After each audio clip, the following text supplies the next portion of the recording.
Hindi ka na kailangan sa buhay ko, Maribel. Masyado ka nang madungis, masyadong pabigat. At ang perang ito, karapatan ko ito bilang kabayaran sa lahat ng taon na binuhay kita.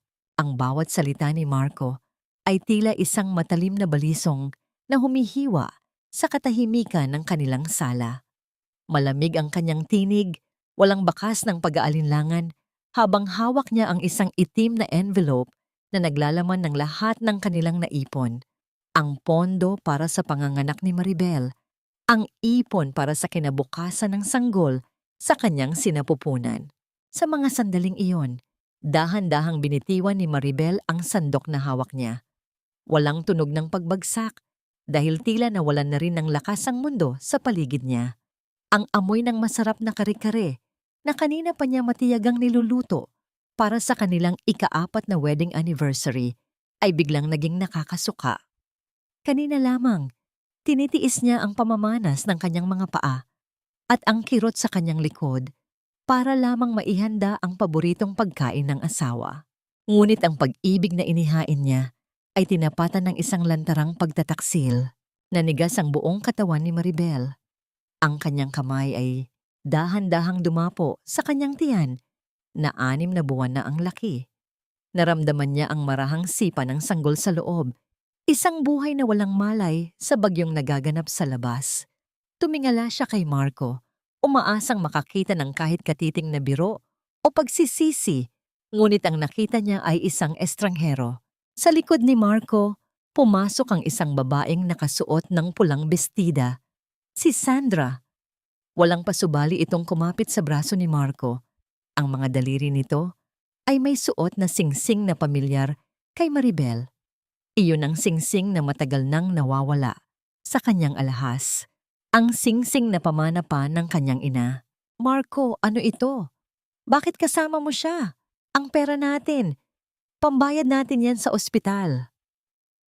Ang paos na tinig ni Maribel ay halos hindi lumabas sa kanyang tuyong lalamunan. Ang bawat paghinga niya ay parang paglunok ng bubog. Tumawa ng mapait si Marco bago kinuha ang kanyang maleta sa gilid. Huwag kang umasta na parang biktima, Maribel. Alam nating dalawa na ang perang iyan ay bunga ng pagtatrabaho ko. Ngayon, gagamitin ko yan para sa taong tunay na nagpapahalaga sa akin. Magmula ngayon, wala ka nang aasahan mula sa akin. Isinara ko na ang lahat ng accounts natin. Ang bahay na ito, bukas na bukas din kailangang wala ka na rito. Sa isang iglap, tila gumuho ang kisame sa ibabaw ni Maribel. Ang kanyang pandinig ay binalot ng isang nakabibinging ugong. Ang pader na pinagsandigan niya ng kanyang pangarap ay naging alikabok. Sinubukan niyang humakbang palapit. Gustong hawakan ang braso ng asawa. Gustong magmakaawa para sa kapakanan ng bata. Ngunit mabilis siyang iniwasan ni Marco. Ang malakas na pagkakasara ng pinto ay naging hudyat ng kanyang huling pagkawasak. Napaluhod si Maribel sa malamig na sahig ng kusina.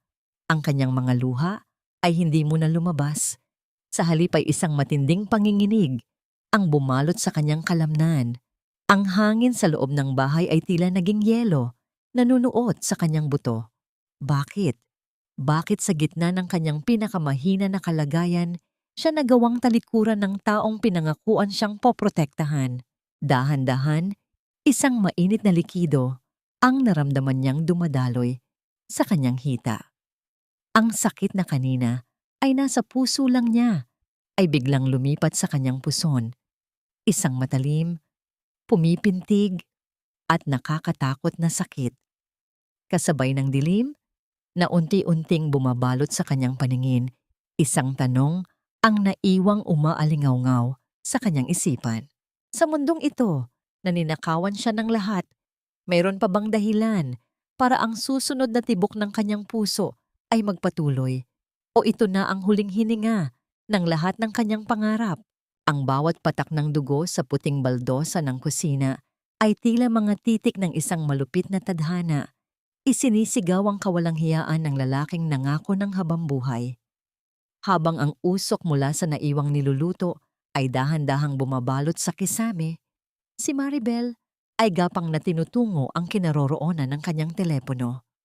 Ang bawat kurot sa kanyang puson ay tila isang malakas na dagok na nagpapapaalala sa kanya na hindi lamang siya ang nanganganib, kundi ang munting anghel sa loob ng kanyang sinapupunan na hindi pa handang harapin ang madilim na mundong ito. Sa loob ng ambulansya, ang tunog ng sirena na humahati sa katahimikan ng gabi ay naging tanging musika ng kanyang pag-iisa. Walang kamay na humahawak sa kanya, walang tinig na bumubulong na magiging maayos din ang lahat. Ang tanging naririnig niya ay ang sariling mabilis na paghinga at ang mabibigat na yabag ng mga paramedic sa kanyang paligid. Ang lamig ng bakal na higaan ay nanunuot sa kanyang likod, isang paalala na sa labang ito, siya ay sadyang nag-iisa. Pagdating sa ospital, sinalubong siya ng amoy ng gamot at ang nakatutulig na ingay ng charity ward. Dahil wala siyang dalang kahit isang sentimo at wala ang mga mahahalagang dokumento na kinuha ni Marco, inilagay siya sa isang sulok kung saan ang mga kama ay halos magkakadikit na. Ang mga nurse ay mabilis na naglalakad, ang kanilang mga mukha ay pagod, at tila wala ng puwang para sa awa. Masyado pang maaga, Mrs. 6 na buwan pa lang ang tiyan mo, kailangang pigilan natin ang paglabas ng bata. Ang sabi ng isang doktor habang mabilis na sinusuri ang kanyang kalagayan. Ngunit ang katawan ni Maribel ay tila sumusuko na sa tindi ng stress at pait na naranasan. Ang bawat contraction ay naging mas madalas, mas masakit, at mas mapangahas. Sa gitna ng nakapapawing pagod na pag-iri, ang isipan ni Maribel ay naglakbay pabalik sa mga sandaling binubuo pa nila ni Marco, ang mga pangarap para sa batang ito. Ang bawat haplos ni Marco sa kanyang tiyan noon ay tila naging mga uling na ngayon ay pumapaso sa kanyang balat. Ang sakit ng panganganak ay hindi maikukumpara sa hapdi ng pagtataksil na paulit-ulit na bumabalik sa kanyang gunita.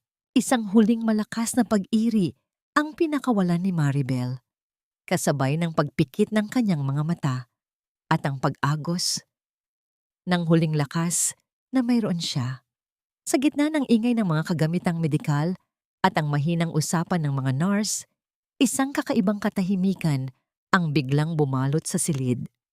Walang iyak na narinig, walang tunog ng isang bagong buhay na bumabati sa mundo. Dahan-dahang iminulat ni Maribel ang kanyang mga mata, ang kanyang paningin ay malabo at puno ng luha. Nakita niya ang maliit at kulay ube na katawan ng kanyang anak, kasing liit lamang ng kanyang palad na mabilis na dinala ng mga doktor sa isang gilid. Ang mga kamay ng mga mediko ay mabilis na kumikilos, sinusubukang bigyan ng hininga ang munting anghel na tila ayaw pang manatili sa isang mundong winasak ng sarili nitong ama.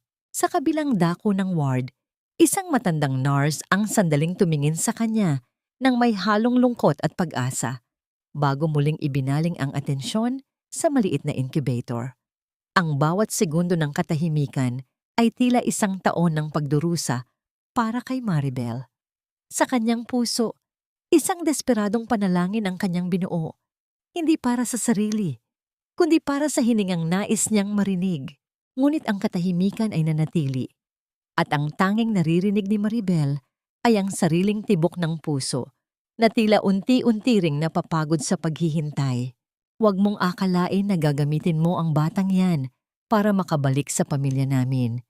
Masyado ka ng ambisyosa, Maribel, at huwag na huwag mo kaming sisisihin kung bakit ka iniwan ni Marco. Sadyang wala ka lang talagang silbi bilang asawa. Ang tinig ni Doña Imelda ay pumailan lang sa loob ng masikip na charity ward, sapat na para lumingon ang ibang mga pasyenteng nakahiga sa kanilang mga manipis na kutsyon. Ang bawat salita ng matanda ay tila mga latigo na humahampas sa balat ni Maribel, na noon ay pilit na bumabangon mula sa pagkakahiga. Ang puting kumot ng ospital na nakatakip sa kanya ay magaspang at kupas na, kabaligtaran ng mamahaling sutla na suot ni Imelda na kumikinang sa ilalim ng malamig na ilaw ng fluorescent.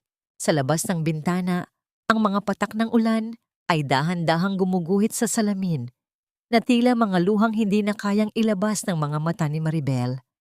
Ang amoy ng disinfectant at gamot sa loob ng silid ay hinaluan ng matapang na amoy ng pabango ni Imelda.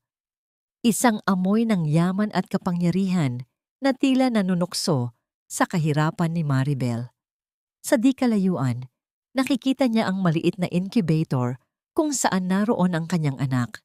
Isang munting buhay na nakikipaglaban para sa bawat hininga, habang ang lola nito ay nakatayo sa harap niya upang maghasik ng puot. "Ma, kailangan ng bata ng gamot." Kinuha ni Marco ang lahat. Ang nanginginig na pakiusap ni Maribel. Ang kanyang mga kamay, na tadtad ng pasa mula sa suwero, ay mahigpit na nakakapit sa gilid ng bakal na kama. Ang kanyang lalamunan ay parang tuyong lupa na naghahanap ng kahit kaunting katarungan. Tumawa ng maikli si Imelda, isang tunog na walang bakas ng kagalakan. Ang kapal din naman ng mukha mong humingi pa. Ang perang kinuha ni Marco ay kulang pa sa lahat ng kahihiyang dinala mo sa amin. Mula nang pumasok ka sa buhay namin, puro kamalasan na ang naranasan ng anak ko. At ngayon, naglabas ka pa ng isang mahinang sanggol na baka hindi pa tumagal ng 1 linggo. Isang sumpa ka talaga sa amin, Maribel. Ang bawat pangungusap ay tila isang mabisang lason na uant-unting pumapatay sa natitirang lakas ni Maribel. Naramdaman niya ang matinding panginginig ng kanyang mga labi.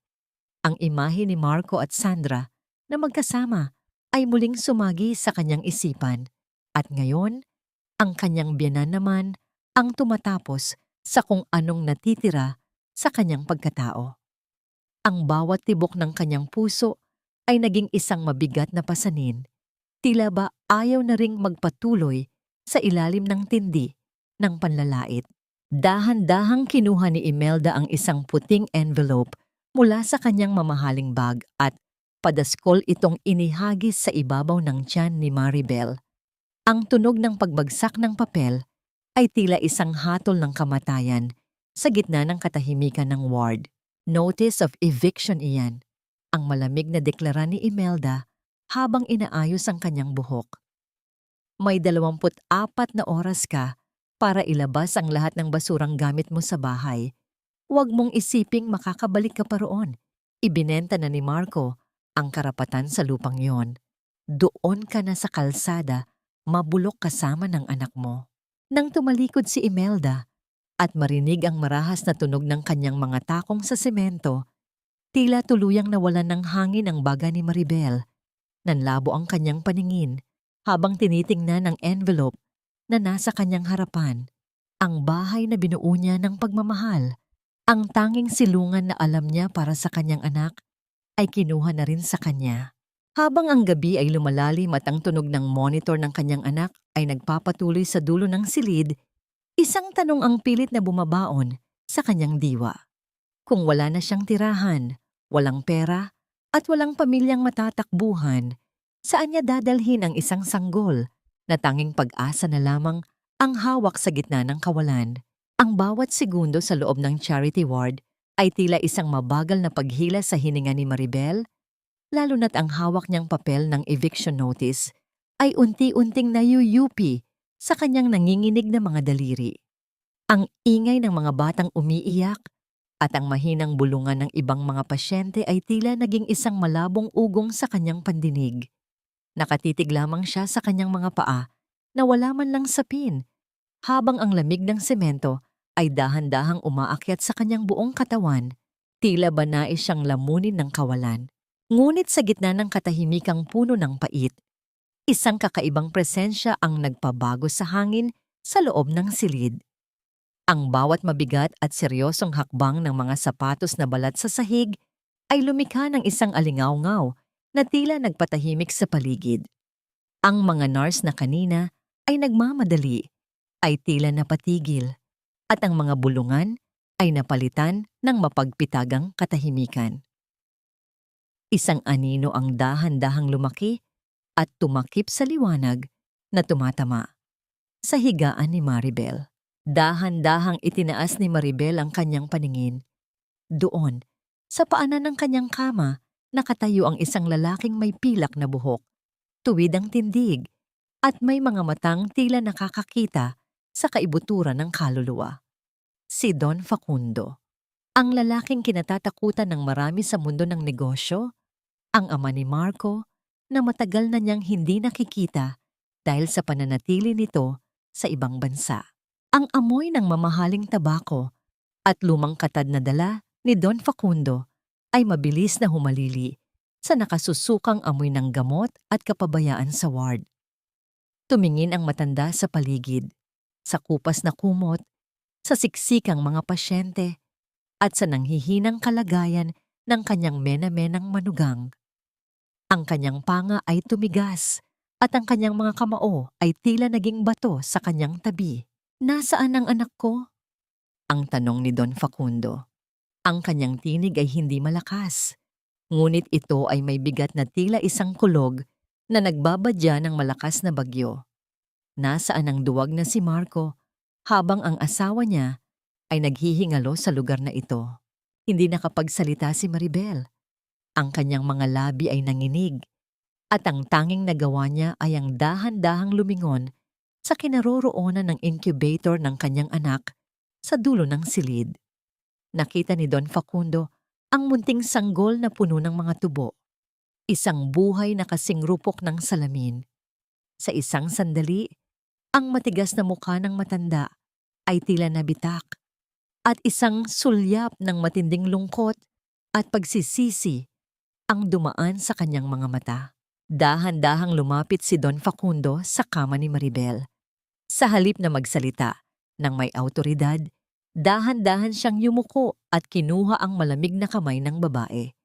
Ang init ng palad ng matanda ay tila isang kuryenteng nagbigay ng kaunting buhay sa nanunuyong puso ni Maribel.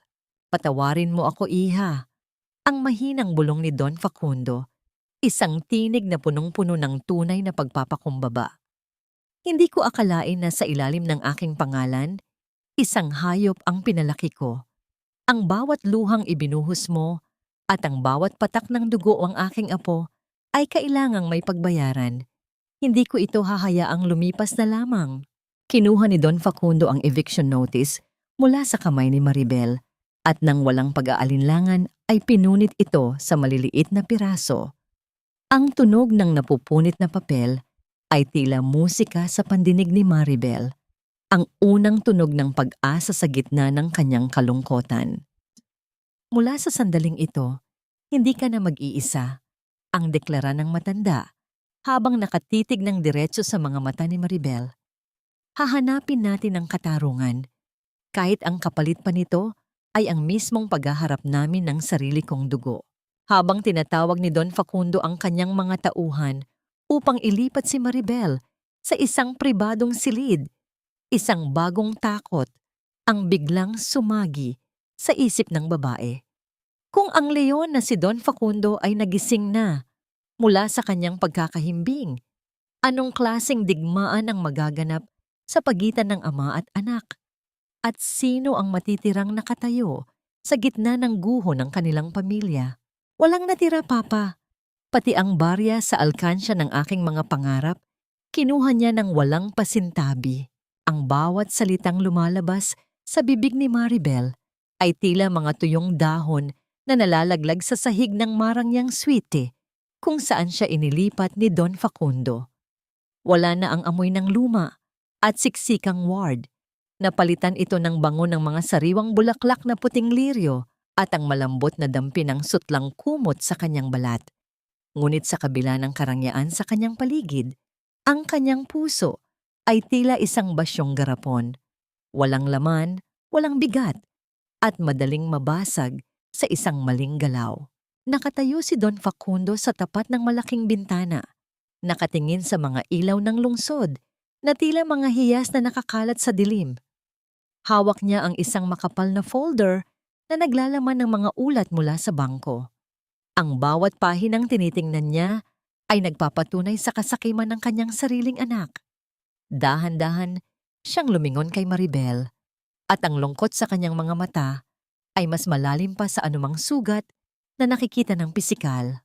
Hindi ko ito ginawa para lang sa'yo, Maribel. Ang mahinang simula ng matanda habang dahan-dahang lumalapit sa gilid ng kama.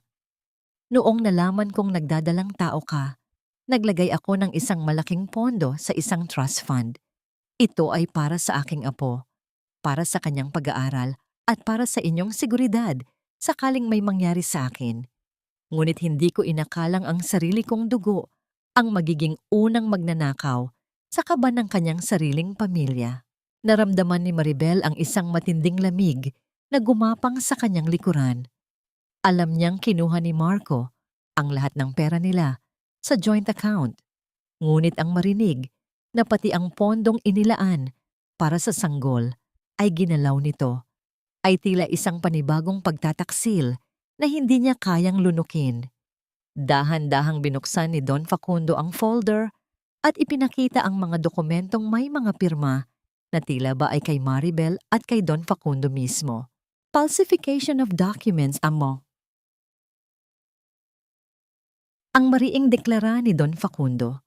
Ang kanyang boses ay nanginginig sa galit na pilit niyang kinakamit.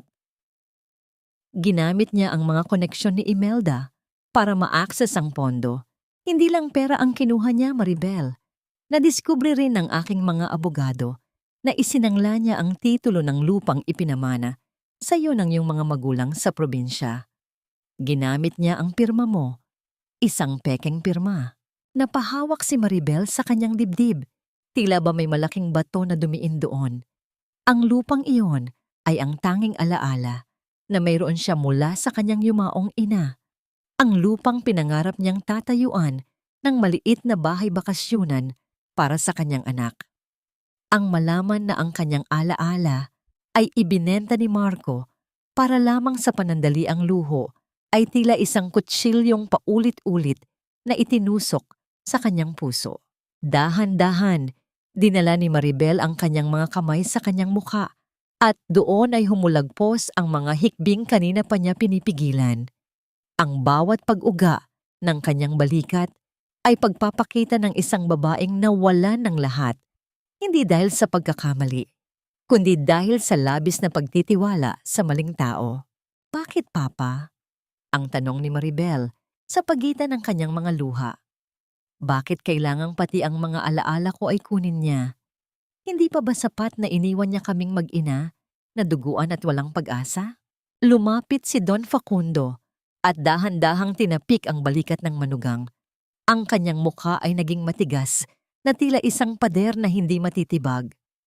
Ang kasakiman ay walang pinipiling biktima, kahit pa sariling anak o asawa. Ngunit makinig ka sa akin, Maribel. Ang bawat pirma na ginawa niya, ang bawat sentimong kinuha niya, ay magiging ebidensyang gagamitin natin para ilibing siya sa sarili niyang hukay. Ngunit sa gitna ng kanilang usapan, biglang pumasok ang isang nurse na may dalang balita na muling nagpatibok ng mabilis sa puso ni Maribel. May nakitang hindi inaasahang transaksyon sa trust fund.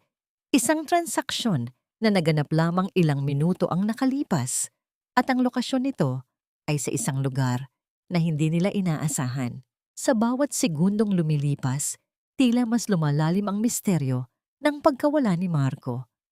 Ano ang balak niyang gawin sa huling bahagi ng perang ninakaw niya?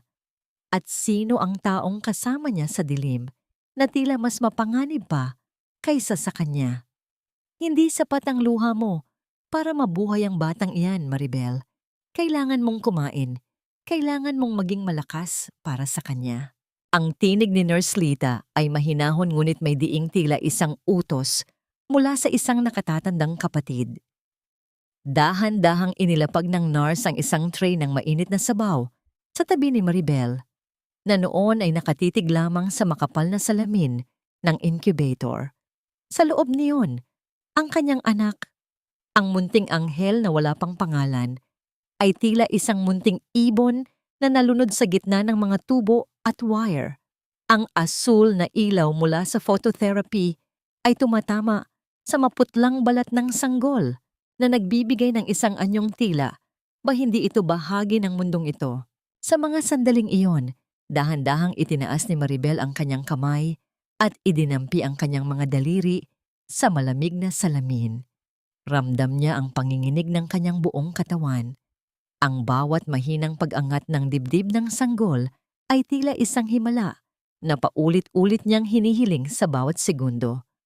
Ngunit sa likod ng kanyang isipan, ang mga salita ni Marco at ang panlalait ni Imelda ay tila mga aninong pilit siyang hinahila pabalik sa madilim na hukay ng depresyon.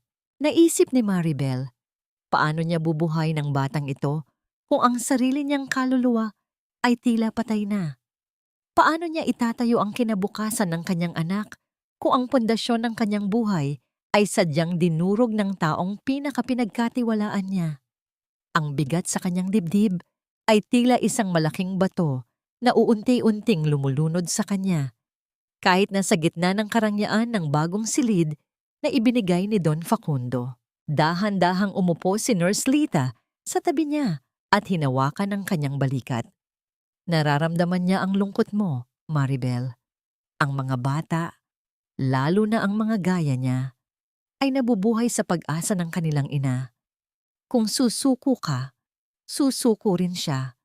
Huwag mong hayaan na ang kasamaan ng ibang tao ang pumatay sa pagkakataon niyang makita ang ganda ng mundo. Isang malalim na hininga ang pinakawalan ni Maribel. Sa unang pagkakataon mula nang mangyari ang trahedya, kinuha niya ang kutsara at dahan-dahang uminom ng sabaw. Ang init nito ay tila dahan-dahang nagpapalusaw sa yelong bumabalot sa kanyang puso. Ang bawat lunok ay isang pangako na hindi siya papayag na maging biktima na lamang habang buhay. Dito, sa tabi ng incubator, sa gitna ng amoy ng antiseptic at tunog ng mga makina, isinilang ang isang bagong Maribel, isang inang handang makipaglaban kahit sa kamatayan. Ngunit ang katahimikan ng gabi ay biglang nabasag ng isang lalaking nakauniporme ng korte ang pumasok sa unit. Dala ang isang dokumentong may selyong opisyal. Lumapit siya kay Maribel na may mukhang tila ba ayaw niyang gawin ang kanyang tungkulin. Ma'am, kailangan niyo po itong tanggapin. Isang subpina mula sa korte. Ang sabi ng lalaki habang iniabot ang papel. Nanginginig ang mga kamay ni Maribel habang binabasa ang nilalaman ng dokumento. Ang bawat salita ay tila isang panibagong sampal na mas masakit pa sa anumang pisikal na dahas. Petisyon para sa child custody, inihain ni Marco Antonio Valderrama. Ayon sa dokumento, pinararatangan ni Marco si Maribel na unfit mother dahil sa kawalan nito ng trabaho, sa kanyang kasalukuyang mental na kalagayan, at sa umano'y kapabayaan na nagresulta sa premature birth ng bata. Higit sa lahat, hinihiling ni Marco ang buong kontrol sa bata at sa lahat ng mga ari-arian at trust fund na nakapangalan dito bilang natural guardian. Napabitaw si Maribel sa papel at ang puting dokumento ay dahan-dahang nahulog sa sahig, tila isang patay na dahon. Ang lalaking nagnakaw ng kanyang pera, nagnakaw ng kanyang dangal, at nag-iwan sa kanya sa kalsada ay mayroon pang kapal ng mukha na hingin ang tanging natitira sa kanya, ang kanyang anak. Tumayo si Maribel, ang kanyang mga mata ay nag-aapoy sa galit na hindi pa niya naramdaman kailanman. Tumingin siya sa kanyang anak na mahimbing na natutulog sa loob ng incubator at pagkatapos ay sa pintuan kung saan tila naghihintay ang susunod na hagupit ng tadhana. Sa labanang ito na ang nakataya ay ang puso ng isang ina hanggang saan kayang pumunta ni Maribel upang protektahan ang kanyang anak mula sa mga kamay ng taong itinuturing itong isang kasangkapan lamang para sa kayamanan. Hindi ka nababagay dito, Maribel. Ang amoy ng ospital at kahirapan ay tila dumikit na sa balat mo. Kahit anong mamahaling pabango pa ang iregalo sa iyo ni Don Facundo. Ang boses ni Sandra ay matining at puno ng pangungutya. Umalingaw-ngaw sa gitna ng malawak at marangyang pasilyo ng mall kung saan nagtungo si Maribel upang bumili ng ilang kagamitan para sa kanyang anak. Nakatayo ang babae sa harap ni Maribel. Suot ang isang hapit na bestidang kulay ginto na tila kumikinang sa ilalim ng mga dambuhalang chandelier. Ngunit ang mas nakakuha ng atensyon ni Maribel ay ang mga daliri ni Sandra. Doon nakasuot ang isang singsing na may malaking diamante, ang mismong singsing na ibinigay ng mga magulang ni Maribel sa kanya noong siya ay nagtapos ng pag-aaral. Dahan-dahang hinigpitan ni Maribel ang hawak sa maliit na paper bag na naglalaman ng isang puting pranela para sa kanyang sanggol. Ang kanyang mga binti ay tila nanginginig pa mula sa panghihina ng katawan, ngunit pilit siyang nanindigan. Ang bawat salita ni Sandra ay tila isang marahas na haplos sa sugat na hindi pa hilom, isang paalala na ang babaeng ito ang pumatay sa katahimikan ng kanyang tahanan.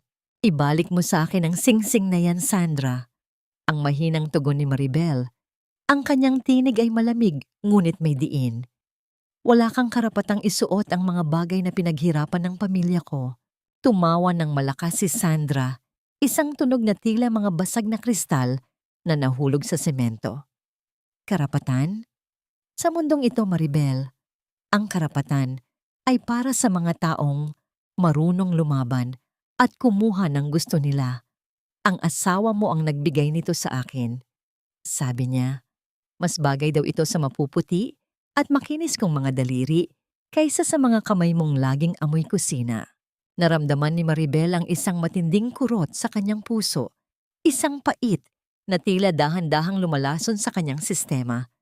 Nakita niya ang mapanuyang tingin ng mga tao sa paligid, ang mga bulungan na tila mga bubuyog na dumadapo sa kanyang pandinig. Ang kahihiyang nararamdaman niya ay tila isang mabigat na kumot na nagpapahirap sa kanyang paghinga. Sa isang sandali, tila gusto na lamang niyang maglaho, ngunit naalala niya ang munting anghel na naghihintay sa kanya sa loob ng incubator. Tumalikod si Sandra nang may kasamang matinding pag-indayog ng balakang. Ang tunog ng kanyang mga takong sa marmol na sahig ay tila mga huling nota ng isang awit ng tagumpay. Ngunit sa halip na umalis agad, napansin ni Maribel ang kakaibang kilos ng babae. Mabilis na naglalakad si Sandra patungo sa isang madilim at hindi mataong bahagi ng parking lot habang panakanakang tumitingin sa kanyang likuran. Dala ng isang hindi maipaliwanag na kutob, dahan-dahang sumunod si Maribel, nagtatago sa likod ng malalaking poste ng semento. Nakita niya si Sandra na pumasok sa isang itim na sasakyan na hindi kay Marco. Doon, isang lalaking hindi pamilyar kay Maribel ang naghihintay. Hindi ito si Marco. Ang lalaki ay mas bata, may mga tato sa braso, at may mukhang tila galing sa madilim na bahagi ng lipunan. Mula sa kanyang kinaroroonan, narinig ni Maribel ang ilang bahagi ng kanilang pag-uusap dahil sa siwang ng bintana ng sasakyan. Nakuha mo na ba ang pera mula sa tangang si Marco? Ang tanong ng lalaki habang hinahaplos ang pisngi ni Sandra sa paraang higit pa sa pagkakaibigan. Kaunti na lang, ang tugon ni Sandra. Ang kanyang tinig ay wala na ang tamis na ginagamit niya kay Marco. Masyadong naging abala ang matandang si Facundo.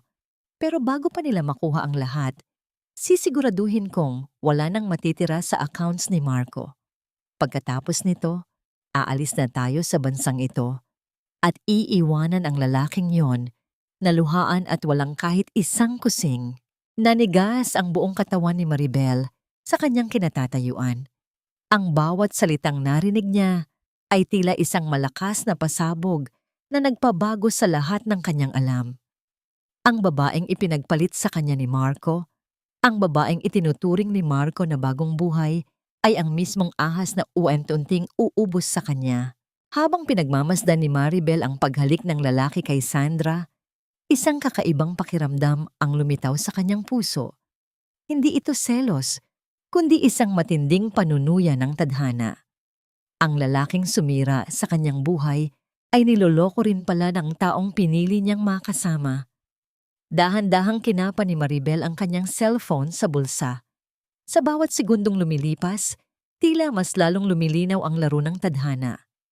Sa gitna ng dilim ng parking lot, isang tanong ang naglaro sa isipan ni Maribel. Dapat ba niyang iligtas ang lalaking sumira sa kanya? O hahayaan na lamang niya itong lamunin ng apoy na siya rin ang mitya? Ang bawat hakbang ni Maribel sa loob ng bagong tahanang ibinigay ni Don Facundo ay tila isang paglalakad sa isang panaginip na unti-unting nagkakakulay.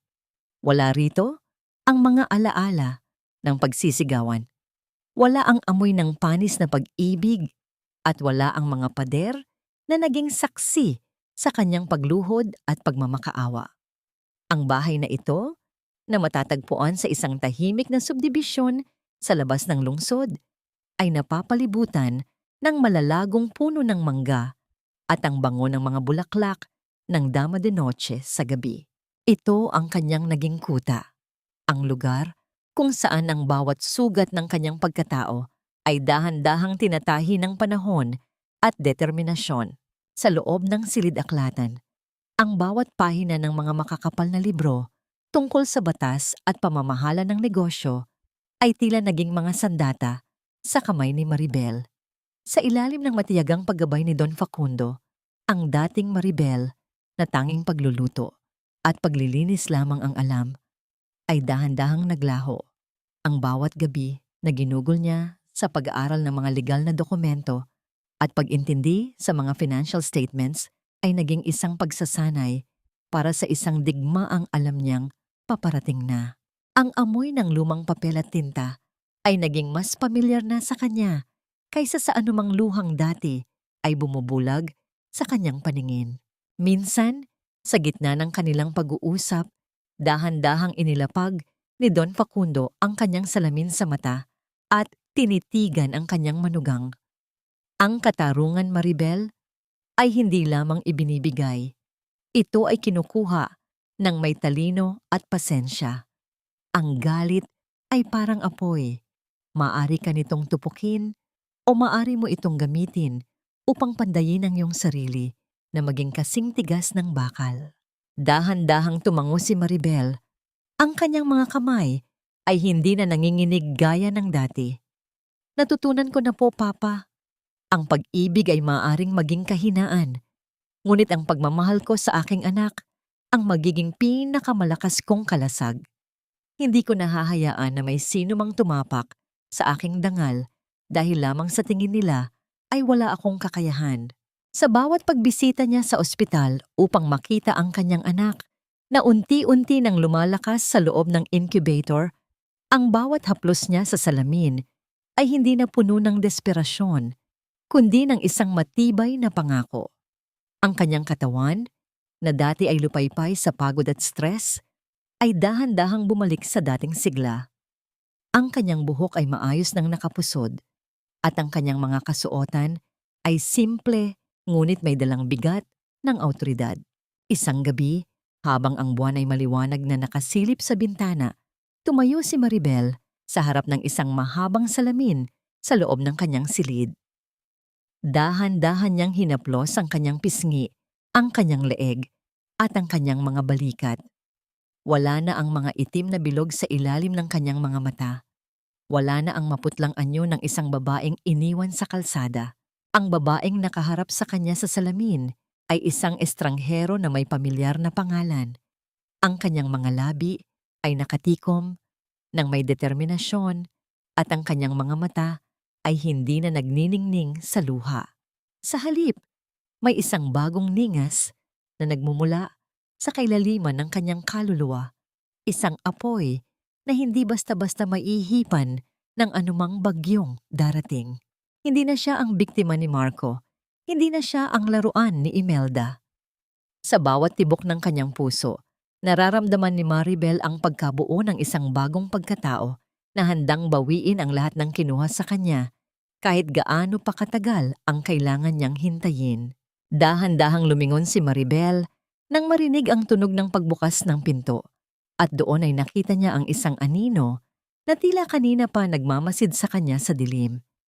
Isang presensya na nagpapaalala sa kanya na sa gitna ng kanyang pagbabago, may mga lihim pa rin na pilit siyang hinahabol mula sa kanyang madilim na nakaraan.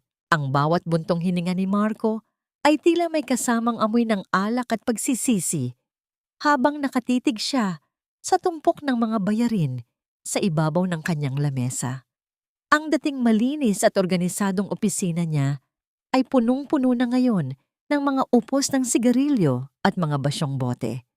Ang bawat numero sa bank statement na hawak niya ay tila mga anay na unti-unting umuubos sa pundasyon ng kanyang pagkatao. Ang perang inakala niyang sapat na para sa isang marangyang buhay kasama si Sandra ay mabilis na naglaho. Tila ba tubig na ibinuhos sa mainit na semento. Dahan-dahang bumukas ang pinto at pumasok si Doña Imelda. Ang kanyang mga takong ay lumilikha ng mabibigat na tunog sa sahig, na tila ba bawat hakbang ay isang paniningil. Ang kanyang mukha ay hindi nakakikitaan ng dating kakinangan. Ang bawat kunot sa kanyang noo ay nagpapahayag ng matinding inis at pagkabigo. Marco, ano itong nabalitaan ko na na-decline ang credit card ko sa paborito kong butik? Nakakahiya. Maraming tao ang nakatingin sa akin. Ang bulyaw ni Imelda, ang kanyang boses ay mataas at puno ng puot. Akala ko ba ay maayos na ang lahat? Akala ko ba ay kontrolado mo na ang trust fund ng batang iyon? Napahila mo si Marco sa kanyang mukha. Ang kanyang mga palad ay magaspang at nanginginig. Hindi ganoon kadali, ma. Nakabantay ang mga abogado ni Papa. Bawat kilos ko, bawat transaksyon, tila may nakamasid. At si Sandra, hindi siya tumitigil sa paghingi ng kung ano-ano. Ang akala niya ay balon ako ng pera na walang katapusan. Sa kabilang dulo ng silid, dahan-dahang lumabas si Sandra mula sa banyo. Suot ang isang mamahaling balabal na galing pa sa ibang bansa. Wala na ang tamis sa kanyang mga mata. Napalitan ito ng isang malamig na pagkalkula. Huwag mo akong isama sa mga problema mo, Marco. Ikaw ang nangako sa akin ng langit at bituin. Ikaw ang nagsabi na kaya mong ibigay ang lahat. Ngayon, gusto mong magtipid tayo? Hindi ako sanay sa ganoong buhay. Naramdaman ni Marco ang isang matinding sikip sa kanyang dibdib. Ang dalawang babaeng pinag-alayan niya ng kanyang dangal at tinalikuran para sa kanyang asawa ay unti-unti na siyang nilalamon ng buhay. Ang bawat salita nila ay tila mga patalim na tumutusok sa kanyang pride. Naisip niya si Maribel, ang asawang dati ay laging naroroon upang alagaan siya nang walang hinihinging kapalit. Ang babaeng laging may mainit na pagkain at malambot na salita para sa kanya.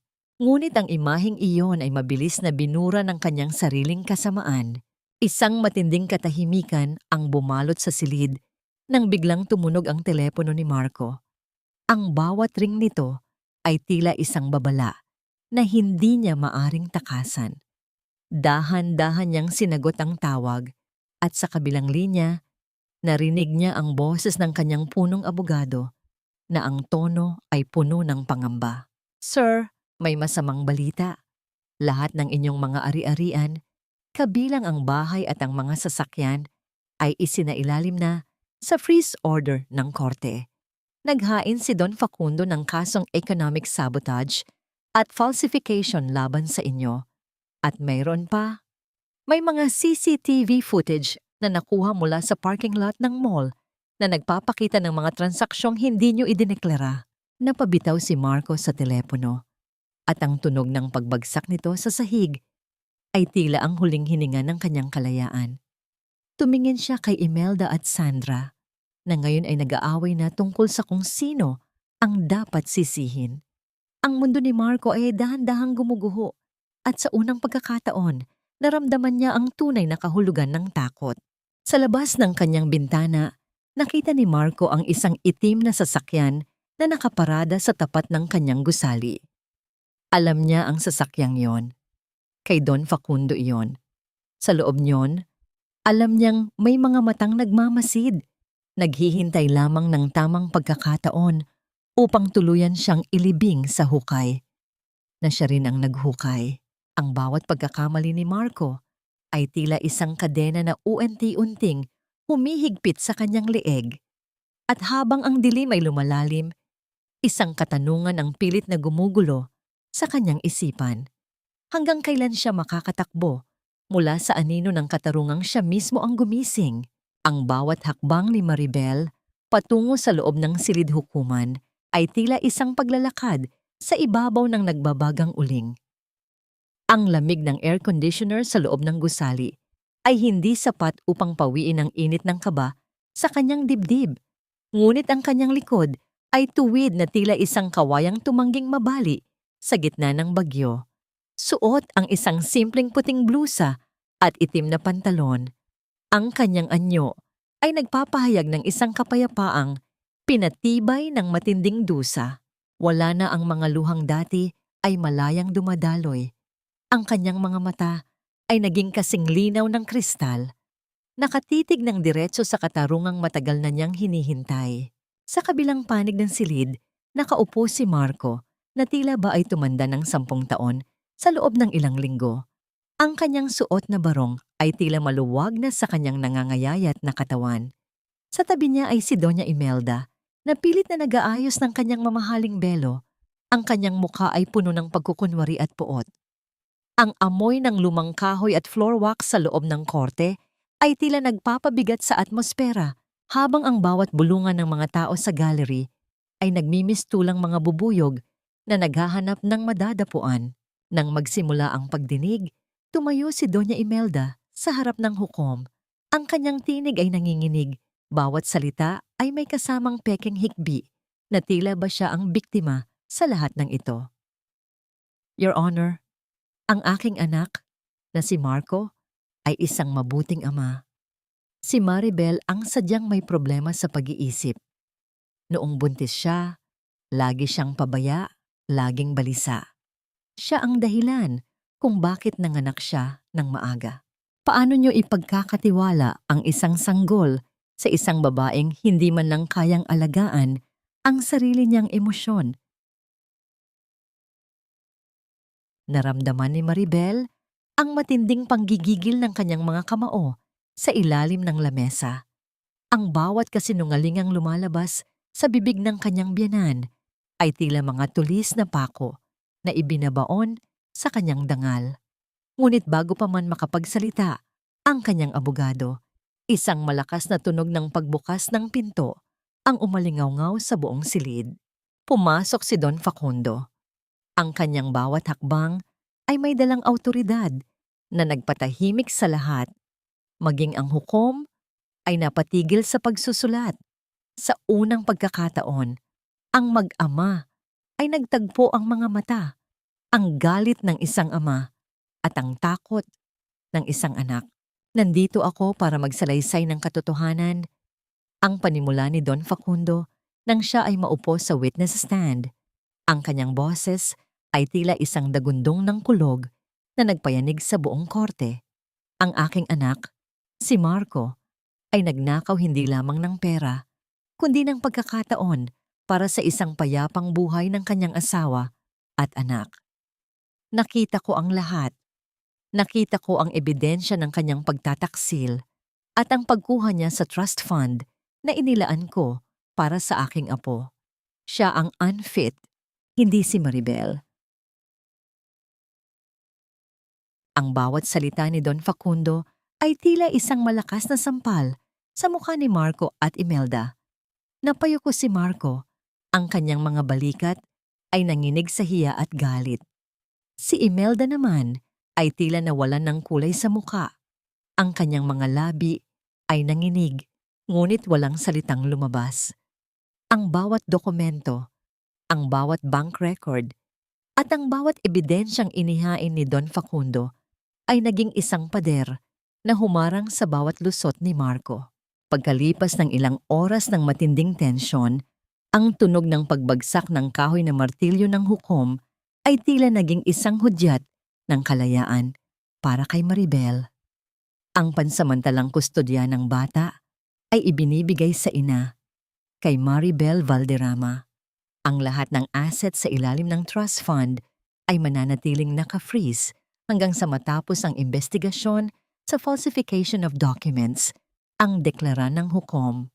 Naramdaman ni Maribel ang isang matinding ginhawa na tila ba isang malaking tinik ang nabunot sa kanyang puso. Tumingin siya kay Don Facundo at ang matanda ay tumango ng bahagya. Isang sulyap ng pagmamalaki ang dumaan sa kanyang mga mata. Ngunit habang nililinis ni Maribel ang kanyang mga gamit, lumapit sa kanya si Marco. Ang amoy ng alak at galit ay nanunuot sa hininga ni Marco habang bumubulong siya sa tainga ni Maribel. Ang kanyang boses ay tila isang ahas na naglalabas ng lason. Akala mo ba ay nanalo ka na, Maribel? Isang labanan pa lang ito. Hindi mo alam kung ano ang kaya kong gawin kapag wala na akong matakbuhan. Sisiguraduhin kong sa susunod nating pagkikita, ikaw naman ang magmamakaawa para sa hininga mo. Nanigas si Maribel sa kanyang kinatatayuan habang pinagmamasdan ang paalis na bulto ni Marco. Ang tagumpay na kanina lang ay kay tamis, ay biglang naging mapait dahil sa takot na muling naitanim sa kanyang puso. Sa gitna ng sikat ng araw sa labas ng korte, isang tanong ang pilit na gumugulo sa isipan ni Maribel. Ang katarungan ba ay sapat na proteksyon laban sa isang taong wala nang natitirang dangal at wala nang kinatatakutang mawala? Ang takot ng isang ina ay hindi nagmumula sa dilim, kundi sa aninong pilit na kumukuha sa kanyang liwanag. Ang bawat kaluskos sa labas ng pintuan ng bagong tahanan ni Maribel ay tila isang matalim na kuko na kumakamot sa katahimikan ng gabi. Tumatama ang bawat patak ng ulan sa bubong, lumilikha ng isang nakabibinging ingay na tila ba ang langit ay nakikidalamhati sa kaba sa kanyang dibdib. Sa loob ng kanyang silid, mahigpit ang hawak ni Maribel sa kanyang anak na mahimbing na natutulog.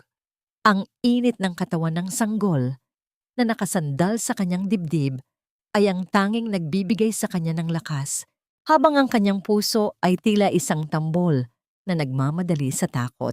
Dahan-dahan, narinig ni Maribel ang mabibigat at pasuray-suray na hakbang sa balkonahe. Ang amoy ng murang alak at halimuyak ng panis na sigarilyo ay tila nanunuot sa siwang ng pinto. Isang amoy na matagal na niyang kinalimutan, ngunit agad niyang kinilala. Si Marco. "Maribel, buksan mo ito! Alam kong nandyan ka!" Ang sigaw ni Marco. Ang kanyang boses ay paos at puno ng puot. Ang bawat salita niya ay tila isang marahas na hampas sa kahoy na pintuan. "Ibigay mo sa akin ang anak ko. Hindi mo ako matatalo sa sarili kong laro." "Akin ang perang iyon. Akin ang lahat." Nanigas ang buong katawan ni Maribel. Dahan-dahan siyang tumayo at inilagay ang sanggol sa loob ng matibay na crib. Binalot ito ng makapal na unan upang hindi marinig ang gulo sa labas. Kinuha niya ang isang mabigat na plorera sa ibabaw ng lamesa, ang tanging sandata na meron siya. Ang kanyang mga kamay ay nanginginig, ngunit ang kanyang mga mata ay nag-aapoy sa determinasyong hindi na siya muling luluhod. Isang malakas na tunog ng pagkabasag ng salamin ang umalingaw-ngaw ng sipain ni Marco ang bintana sa kusina. Dahan-dahang pumasok ang lalaki, ang kanyang buhok ay gulo-gulo, ang kanyang barong ay may bahid ng putik, at ang kanyang mga mata ay tila sa isang hayop na nagugutom. Wala na ang bakas ng guwapong lalaking minahal ni Maribel. Ang nakatayo sa harap niya ay isang halimaw na nilikha ng sarili nitong kasakiman. "Huwag kang lalapit, Marco." Ang babala ni Maribel. Ang kanyang boses ay hindi nanginginig sa unang pagkakataon. "Tumawag na ako ng pulis. Umalis ka na rito bago pa lumala ang lahat." Tumawa ng mapait si Marco, isang tunog na tila mga tuyong dahon na dinudurog sa ilalim ng sapatos. "Pulis? Wala akong pakialam sa pulis. Wala na akong lahat, Maribel. Kinuha ni Papa ang kumpanya, isinuka ako ni Sandra. At ngayon, pati ikaw ay kinakalaban ako? Hindi ako papayag." Sa isang mabilis na galaw, inabot ni Marco ang kanyang likuran at inilabas ang isang itim na bagay na kumikinang sa ilalim ng liwanag ng buwan. Isang baril. Ang bawat tibok ng puso ni Maribel ay tila tumigil. Ang lamig ng kamatayan ay tila humalik sa kanyang noo habang nakatutok ang dulo ng bakal sa kanyang dibdib. "Ibigay mo sa akin ang dokumento ng trust fund o isasama kita sa impyernong nararamdaman ko ngayon." Ang bulong ni Marco, ang kanyang daliri, ay dahan-dahang humahawak sa gatilyo. Pumikit si Maribel. Inihahanda ang sarili sa huling sandali. Habang ang imahe ng kanyang anak ay ang huling bagay na nais niyang maalala. Ngunit bago pa man magkaroon ng anumang putok, isang matigas na kamay ang biglang sumulpot mula sa dilim at mahigpit na hinawakan ng pulso ni Marco. Ang tunog ng pagbaluktot ng buto at ang pagdaing ni Marco ay humati sa katahimikan. Ang baril ay nahulog sa sahig, lumilikha ng isang mabigat na tunog sa kahoy. Nanlaki ang mga mata ni Maribel nang makita ang taong humarang, ang lalaking madalas niyang makita sa malayo. Ang lalaking inakala niyang kaaway, ngunit ngayon ay nakatayo sa harap niya bilang isang pader na hindi matitibag. Ngunit ang gulat ni Maribel ay napalitan ng panibagong katanungan nang makita niya ang mukha ng estranghero. Sino ang lalaking ito na may mga matang tila puno ng sarili nitong mga lihim at bakit tila mas kilala niya si Maribel kaysa sa inaasahan niya? Ang bawat hininga ni Maribel ay tila isang pilit na paghila sa hangin, habang ang kanyang mga mata ay nananatiling nakapako sa lalaking estranghero na nagligtas sa kanya. Ang katahimikan sa loob ng bahay ay tila naging isang mabigat na kumot, hinaluan ng amoy ng ulan at ang bakas ng alak na iniwan ni Marco. Sa labas, ang tunog ng papalapit na sirena ng pulis ay dahan-dahang humahati sa dilim, isang hudyat na ang panganib ay pansamantalang lumipas na. Dahan-dahang bumukas ang pintuan at pumasok si Don Facundo. Ang kanyang bawat hakbang ay hindi na kasing tatag ng dati. Ang kanyang mga balikat ay tila pasan ang buong bigat ng langit. Tumingin ang matanda sa nagkalat na bubog, sa sahig, sa baril na kinuha ni Gabriel, ang kanyang pinagkakatiwalaang tauhan na kanina pa lihim na nagbabantay kay Maribel, at sa nakahandusay na si Marco na ngayon ay tila isang basahang walang malay. Gabriel, dalhin mo na siya sa labas. Ibigay mo siya sa mga awtoridad. Ang mahinang utos ni Don Facundo. Ang kanyang tinig ay basag, tila isang lumang instrumentong nawala sa tono dahil sa sobrang paggamit. Nang maiwan silang dalawa ni Maribel, lumapit ang matanda sa kinaroroonan ng kanyang manugang. Nakita niya ang panginginig ng mga kamay ni Maribel at ang takot na pilit nitong itinatago sa likod ng kanyang mga mata. Sa isang hindi inaasahang pagkakataon, dahan-dahang lumuhod si Don Facundo sa harap ni Maribel. Ang haring tinitingala ng lahat ay yumuko sa harap ng babaeng binalahura ng kanyang sariling dugo. Maribel, iha, patawarin mo ako. Ang simula ni Don Facundo, habang ang kanyang mga kamay ay dahan-dahang kinuha ang kamay ni Maribel upang isagawa ang pagmamano, isang baliktad na tradisyon kung saan ang mas nakatatanda ang humihingi ng basbas at tawad. Ang bawat sugat na tinamo mo, ang bawat takot na naramdaman mo ngayong gabi ay kasalanan ko. Pinalaki ko ang isang halimaw dahil sa labis kong pagtutok sa yaman at kapangyarihan. Nakalimutan kong turuan ng anak ko kung paano maging isang tao. Naramdaman ni Maribel ang mainit na luha ni Don Facundo na pumatak sa kanyang palad. Ang bawat hikbi ng matanda ay tila isang malakas na pagyanig sa kanyang puso. Ang galit na kanina ay nag-aapoy sa kanyang dibdib ay dahan-dahang napalitan ng isang malalim na awa. Nauunawaan niya ngayon na sa labanang ito, hindi lamang siya ang biktima. Ang isang amang nakakita sa pagkasira ng kanyang anak ay may dala ring sugat na hindi kailanman maghihilom. Dahan-dahang hinawakan ni Maribel ang balikat ng matanda at tinulungan itong tumayo. Tapos na po, Papa. Hindi niyo po kailangang pasanin ang lahat. Ang mahalaga ay ligtas kami ng aking anak. Huminga ng malalim si Don Facundo at kinuha ang isang gintong susi mula sa kanyang bulsa. Inilagay niya ito sa palad ni Maribel. Ang lamig ng metal ay tila isang pangako ng bagong bukas. Ito ang susi ng pangunahing kumpanya, Maribel. Mula sa araw na ito, Ikaw na ang hahawak sa kinabukasan ng ating pamilya. Hindi ko ito ibinibigay dahil sa awa, kundi dahil sa loob ng 12 kabanata ng iyong paghihirap. Pinatunayan mo na mas matatag ka kaysa sa kahit sinong lalaking nakilala ko.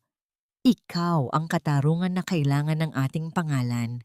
Napatitig si Maribel sa susi na nasa kanyang kamay. Ang bigat nito ay hindi lamang dahil sa ginto, kundi dahil sa responsibilidad at kapangyarihang kalakip nito. Sa dulo ng pasilyo, narinig niya ang mahinang pag-uha ng kanyang anak sa loob ng crib, tila ba sumasang-ayon sa bagong landas na tatahakin ng kanyang ina. Ngunit sa likod ng tagumpay na ito, isang anino pa rin ang nananatili sa isipan ni Maribel. Si Gabriel, ang lalaking kanina patahimik sa gilid, ang lalaking nagligtas sa kanya nang walang pag-aalinlangan. Sino ba talaga siya sa buhay ni Don Facundo? At bakit tila may higit pang lalim ang kanyang mga tingin kay Maribel na hindi kayang ipaliwanag ng simpleng tungkulin? Habang ang gabi ay dahan-dahang naglalaho at ang bukang liwayway ay nagsisimulang sumilip, alam ni Maribel na ang paghawak sa susi ay simula pa lamang ng isang bagong laban. Isang laban kung saan hindi na siya ang tatakbo, kundi ang hahabol sa lahat ng kumuha sa kanyang kaligayahan. Ang bawat anino sa loob ng madilim at magulong mansyon ay tila mga saksi sa pagbagsak ng isang kaharian na itinayo sa ibabaw ng kasinungalingan. Wala na ang amoy ng mamahaling pabango ni Doña Imelda. Napalitan ito ng amoy ng alikabok at ang nakasusukang lansa ng kapabayaan. Ang bawat gamit na dati ay kumikinang sa ilalim ng mga chandelier ay balot na ngayon ng puting tela. Tila mga bangkay na naghihintay na ilibing ng mga debt collector na kanina pa kumakatok sa labas. Sa isang sulok ng silid, nakaupo si Imelda sa isang sirang silya. Ang kanyang dating maayos na buhok ay gulo-gulo na ngayon at ang kanyang mga daliri ay nanginginig habang hawak ang isang basyong bote ng gamot. Ang bawat ubo niya ay tila isang tuyong kalansing ng mga bakal sa loob ng kanyang dibdib, isang paalala na ang kanyang katawan ay unti na ring sumusuko sa tindi ng stress at sakit na walang sino mang gustong umasikaso. Marco, anak, huwag mo akong iwan. Ang mahinang bulong ni Imelda. Ang kanyang tinig ay paos at halos hindi marinig sa gitna ng katahimikan. Ngunit ang tanging sagot sa kanya ay ang aling-awngaw ng sarili niyang boses. Ang anak na kanyang kinunsinti sa bawat kasamaan, ang anak na itinuring niyang tanging kayamanan, ay tumakas na at iniwan siya upang iligtas ang sarili nitong balat. Dahan-dahang bumukas ang pinto ng silid at ang liwanag mula sa labas ay tila humiwa sa dilim na bumabalot kay Imelda. Isang bulto ng isang babae ang pumasok. Tuwid ang tindig, maayos ang pananamit, at may dalang aura ng isang reynang nagbabalik mula sa pagkakatapon. Si Maribel, napatitig si Imelda, ang kanyang mga mata ay nanlaki sa gulat at hiya. Sinubukan niyang ayusin ang kanyang sarili, sinubukan niyang ibalik ang dating talas ng kanyang dila, ngunit walang lumabas na salita, kundi isang mahinang daing. Nandito ka ba para pagtawanan ako? Ang pilit na tanong ni Imelda, ang kanyang mga labi ay nanginginig. Nandito ka ba para makita ang malas na sinasabi mo na dinala ko sa pamilyang ito? Dahan-dahang lumapit si Maribel. Walang bakas ng galit sa kanyang mukha. Wala ring bakas ng tagumpay. Ang nakikita ni Imelda ay isang malalim na kapayapaan na tila ba ang lahat ng pasakit na ibinigay sa kanya ay naging mga perlas na ngayon ay nagbibigay ng ningning sa kanyang pagkatao. Tumingin si Maribel sa paligid, sa mga basyong bote, sa mga abubot na wala ng halaga, at sa matandang babaeng dati ay kinatatakutan niya. Hindi ako nandito para sa iyong pagkatalo, ma. Ang mahinang tugon ni Maribel. Ang kanyang boses ay tila isang malambot na dampi ng hangin sa gitna ng bagyo. Nandito ako dahil kailangan niyo ng tulong at dahil ayaw kong lumaki ang anak ko na may dalang bigat ng hindi pagpapatawad. Kumuha si Maribel ng isang basong tubig mula sa lamesa at dahan-dahang inalalayan ang ulo ni Imelda upang uminom. Ang bawat lunok ng matanda ay tila isang paglunok ng kanyang sariling pride. Sa mga sandaling iyon, ang bawat sampal, bawat panlalait, at bawat masakit na salitang ibinato ni Imelda kay Maribel ay tila bumalik sa kanya, hindi bilang parusa, kundi bilang isang matinding pagsisisi. Ang sukdulang pagpapakita ng dignidad ni Maribel ay naging huling kuko sa kabaong ng puot ni Imelda. Naramdaman ng matanda ang pag-agos ng mainit na luha sa kanyang mga pisngi, ang mga luhang hindi para sa pera o kapangyarihan, kundi para sa kanyang sariling kaluluwa na ngayon ay hubad sa harap ng taong pinakasinaktan niya. "Patawarin mo ako, Maribel. Patawarin mo ako." Ang hikbi ni Imelda habang mahigpit na nakahawak sa laylayan ng damit ni Maribel. Dahan-dahang hinaplos ni Maribel ang buhok ng matanda, isang kilos ng pagpapatawad na hindi kayang bayaran ng anumang ginto. Ngunit sa labas ng bintana, nakita ni Maribel ang mga asul at pulang ilaw ng mga sasakyan ng pulis. Hindi para kay Imelda ang mga iyon, kundi para kay Marco na nahuli na sa kanyang pinagtataguan. Habang inilalabas ni Maribel ang matanda mula sa mansyon, isang huling sulyap ang ibinigay niya sa gusaling naging saksi sa kanyang pagdurusa. Alam niyang sa bawat hakbang niya palabas, hindi lamang siya ang lumalaya, kundi pati ang mga anino ng nakaraan na matagal nang nagpabigat sa kanyang puso. Ang karma ay hindi laging dumarating sa anyo ng kidlat. Minsan, dumarating ito sa anyo ng isang basong tubig mula sa kamay ng taong akala mo ay wala ng halaga. Ang bawat tunog ng bakal na pintuang nagsasara sa likuran ni Maribel ay tila isang mabigat na bantas sa dulo ng isang mahaba at masakit na pangungusap. Ang amoy ng malamig na semento at ang singaw ng kalawang sa loob ng visitation room ay nanunuot sa kanyang balat. Isang kapaligirang malayo sa marangyang buhay na dating kinagisnan ni Marco. Habang naglalakad si Maribel patungo sa glass partition, ang tunog ng bawat pagdapat ng kanyang sapatos sa sahig ay tila isang martilyo na nagpapako sa huling piraso ng kanyang nakaraan. Sa kabilang panig ng salamin, nakaupo si Marco. Ang kanyang buhok na dati ay laging maayos ay gulo-gulo na ngayon at ang kanyang mga mata ay tila lubog sa isang balon ng kawalan at pait. Ang suot niyang kulay kahel na uniforme ay tila sako na nakasabit sa kanyang nangangayayat na katawan. Nang makita niya si Maribel, isang kislap ng desperadong pag-asa ang dumaan sa kanyang mukha. Isang kislap na agad ding napatay ng malamig na titig ng babaeng nasa harap niya. "Maribel, salamat at dumating ka." Ang paos na panimula ni Marco, ang kanyang mga kamay ay dahan-dahang dumiin sa salamin na tila ba nais niyang abutin ang kamay ni Maribel. "Patawarin mo ako. Nagkamali ako. Niloko lang ako ni Sandra.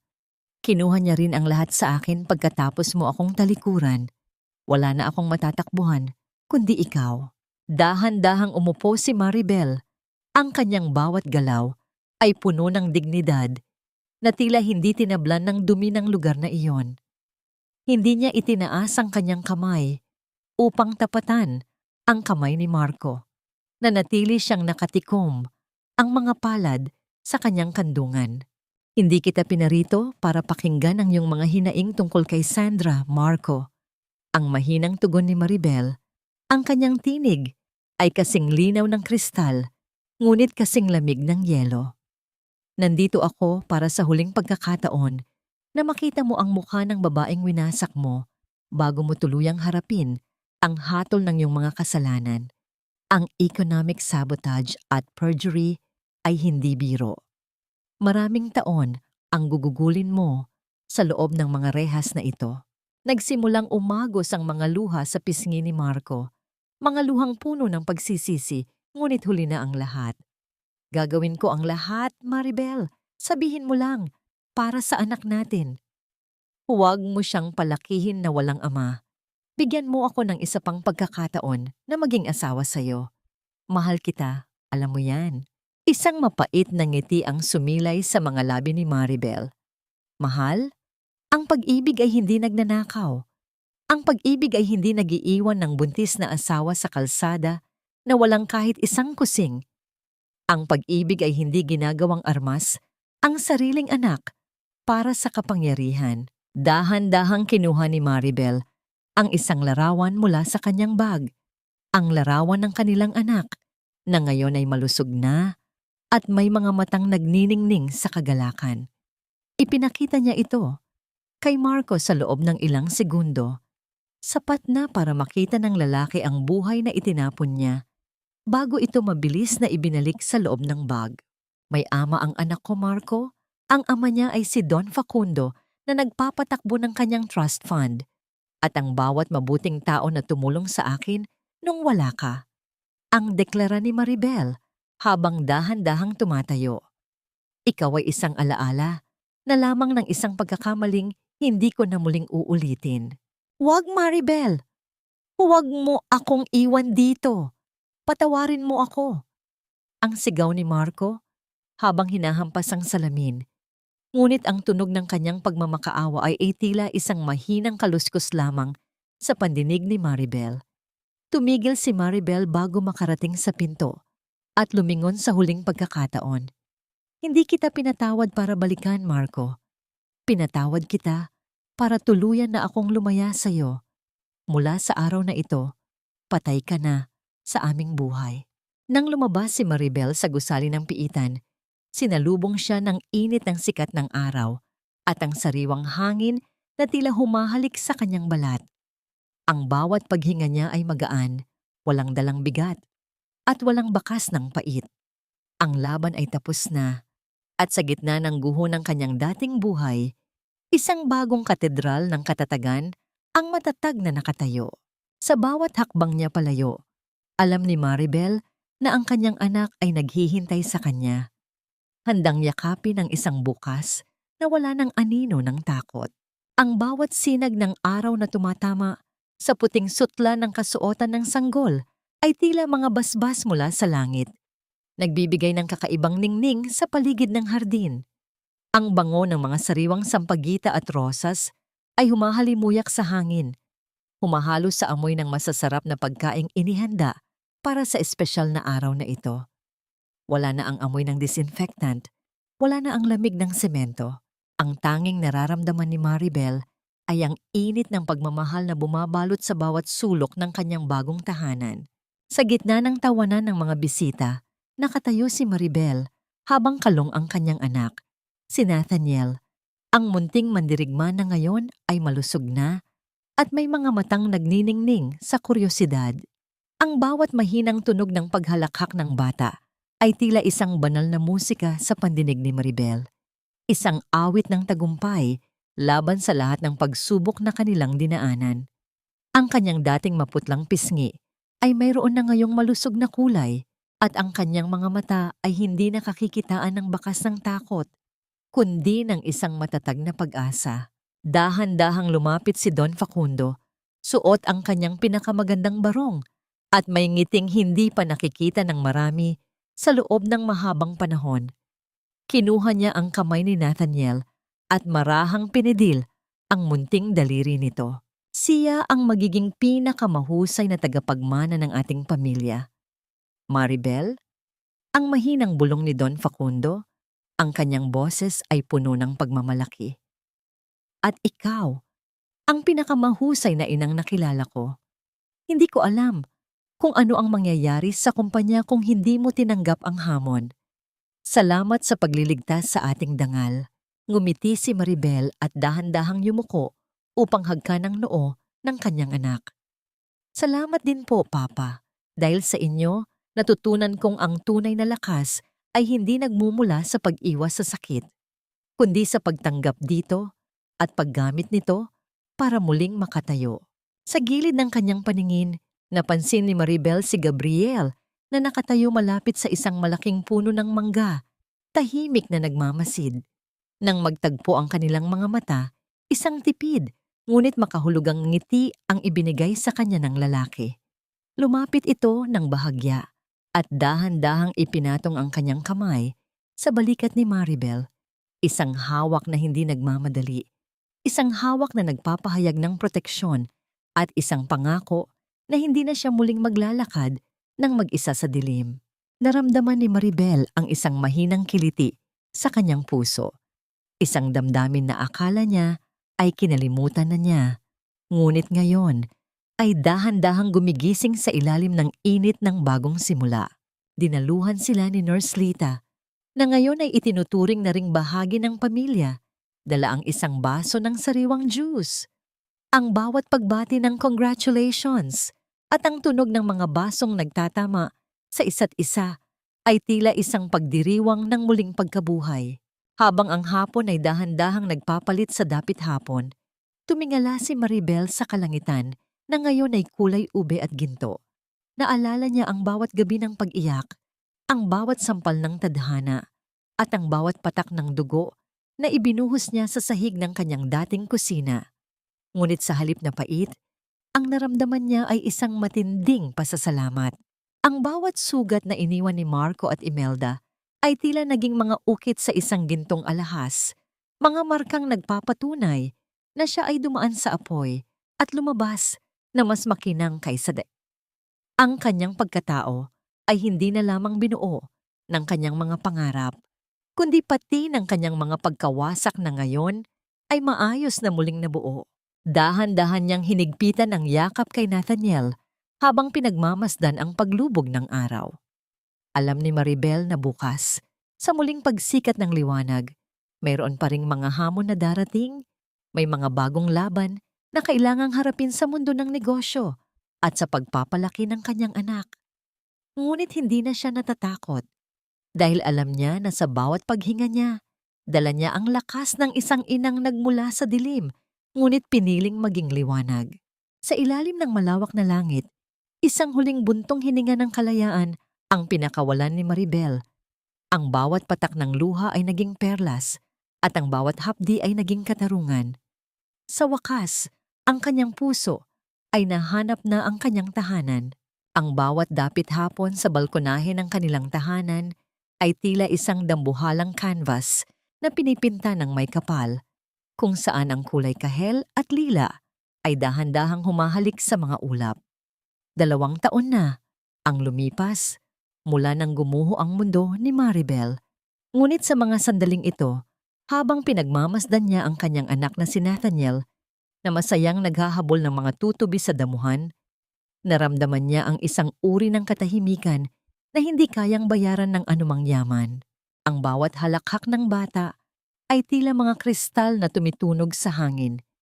Isang patunay na ang buhay ay laging may paraan upang muling mabuo mula sa pagkawasak. Dahan-dahang lumapit si Gabriel, dala ang isang tasa ng mainit na tsaa. Ang bawat hakbang nito sa kahoy na sahig ay may dalang katiyakan at respeto. Nang iabot niya ang tasa kay Maribel, sandaling nagdampi ang kanilang mga daliri.